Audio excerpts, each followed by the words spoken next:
Hello friends, ಎಲ್ಲರಿಗೂ ನಮಸ್ಕಾರ. ಶ್ರೀಕೃಷ್ಣ ಕ್ರಿಯೇಷನ್ಸ್ಗೆ ನಿಮ್ಮೆಲ್ಲರಿಗೂ ಸ್ವಾಗತ. ಇವತ್ತಿನ ಈ ವಿಡಿಯೋದಲ್ಲಿ ಪಾಲ್ಗುಣ ಮಾಸದಲ್ಲಿ ಬಂದಿರುವಂಥ ಹುಣ್ಣಿಮೆಯ ವಿಶೇಷತೆ ಏನು, ಜೊತೆಗೆ ಈ ಹುಣ್ಣಿಮೆಯ ದಿವಸ ಚಂದ್ರಗ್ರಹಣ ಕೂಡ ಇದೆ ಅಂತ ಹೇಳ್ತಾ ಇದ್ದಾರೆ. ಈ ಚಂದ್ರಗ್ರಹಣ ಯಾವ ದಿನ ಸಂಭವಿಸ್ತಾ ಇದೆ, ಯಾವ ಸಮಯದಲ್ಲಿ ಗೋಚರವಾಗ್ತಾ ಇದೆ, ಹಾಗೆ ಈ ಗ್ರಹಣದ ಸೂತಕವನ್ನು ನಾವು ಆಚರಣೆ ಮಾಡಬೇಕಾ ಬೇಡವಾ ಅನ್ನೋದೆಲ್ಲದನ್ನು ಕೂಡ ಇವತ್ತಿನ ಈ ವಿಡಿಯೋದಲ್ಲಿ ತಿಳಿಸ್ಕೊಡ್ತಾ ಇದ್ದೀನಿ. ಹಾಗಾದರೆ ಇನ್ಯಾಕೆ ತಡ, ಬನ್ನಿ ವಿಡಿಯೋನ ಶುರು ಮಾಡೋಣ. ಪಾಲ್ಗುಣ ಮಾಸದಲ್ಲಿ ಬರುವಂಥ ಹುಣ್ಣಿಮೆಯ ದಿನ ಲಕ್ಷ್ಮೀ ಜಯಂತಿ ಅಥವಾ ಲಕ್ಷ್ಮಿ ಹುಟ್ಟಿದಂಥ ದಿನ ಅಂತ ಕೂಡ ಕರೆಯಲಾಗುತ್ತೆ. ಈ ದಿನವನ್ನು ಹೋಳಿ ಹಬ್ಬ ಅಥವಾ ಹೋಳಿ ಹುಣ್ಣಿಮೆ ಅಂತಲೂ ಕೂಡ ಆಚರಣೆ ಮಾಡ್ತಾರೆ. ಇಷ್ಟೊಂದು ಮಹತ್ವವಿರುವಂಥ ಹುಣ್ಣಿಮೆ ಯಾವ ದಿನ ಬಂದಿದೆ, ಹಾಗೆ ಯಾವ ಸಮಯದಲ್ಲಿ ಪೂಜೆ ಮಾಡಬೇಕು ಅಂತ ಮೊದಲು ತಿಳ್ಕೊಳ್ಳೋಣ.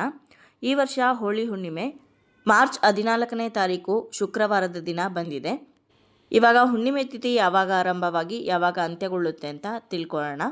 ಹುಣ್ಣಿಮೆ ತಿಥಿ ಆರಂಭವಾಗುವಂಥದ್ದು ಮಾರ್ಚ್ 13ನೇ ತಾರೀಕು ಗುರುವಾರದ ದಿನ ಬೆಳಗ್ಗೆ 8:05 ಆರಂಭವಾಗಿ ಮಾರ್ಚ್ 14ನೇ ತಾರೀಕು ಶುಕ್ರವಾರದ ದಿನ ಬೆಳಗ್ಗೆ 9:53 ಅಂತ್ಯವಾಗುತ್ತೆ.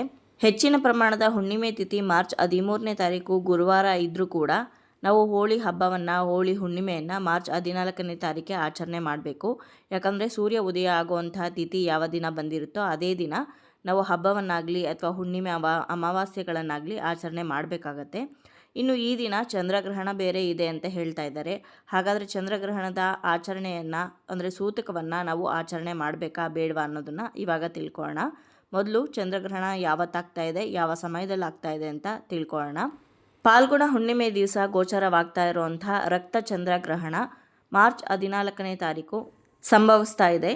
ಇನ್ನು ಯಾವ ಸಮಯದಲ್ಲಿ ಈ ಗ್ರಹಣ ಆಗುತ್ತೆ ಅಂತಂದರೆ ಬೆಳಗ್ಗೆ 9:27 ಆರಂಭವಾಗಿ ಮಧ್ಯಾಹ್ನ 12:28 ಗ್ರಹಣ ಮುಕ್ತಾಯವಾಗತ್ತೆ. ಆದರೆ ನಮ್ಮ ಭಾರತದಲ್ಲಿ ಈ ಚಂದ್ರಗ್ರಹಣ ಗೋಚರವಾಗ್ತಾ ಇಲ್ಲ. ಹಾಗಾಗಿ ಗ್ರಹಣದ ಸೂತಕವನ್ನು ನಾವು ಆಚರಣೆ ಮಾಡಬೇಕು ಅನ್ನೋ ಅಗತ್ಯ ಇಲ್ಲ.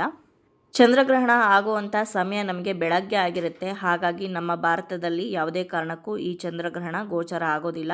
ಹಾಗಾಗಿ ಮಕ್ಕಳು, ವಯಸ್ಸಾಗಿರೋರು, ಗರ್ಭಿಣಿ ಸ್ತ್ರೀಯರು, ಬಾಣಂತಿಯರು ಯಾರೂ ಕೂಡ ಗ್ರಹಣದ ಬಗ್ಗೆ ಚಿಂತೆ ಪಡುವಂಥ ಅಗತ್ಯ ಇಲ್ಲವೇ ಇಲ್ಲ. ಗ್ರಹಣ ನಮ್ಮ ಭಾರತದಲ್ಲಿ ಗೋಚರ ಆಗದೇ ಇರೋ ಕಾರಣ ನಾವು ಗ್ರಹಣದ ಸೂತಕವನ್ನು ಪರಿಗಣನೆಗೆ ತಗೊಳ್ಳೋ ಹಾಗಿಲ್ಲ. ಇನ್ನು ಆ ದಿನ ವಿಶೇಷವಾಗಿ ಲಕ್ಷ್ಮೀ ಜಯಂತಿ ಆಗಿರೋದ್ರಿಂದ ಲಕ್ಷ್ಮೀ ಪೂಜೆಯನ್ನು ಮಾಡಬೇಕಾಗತ್ತೆ.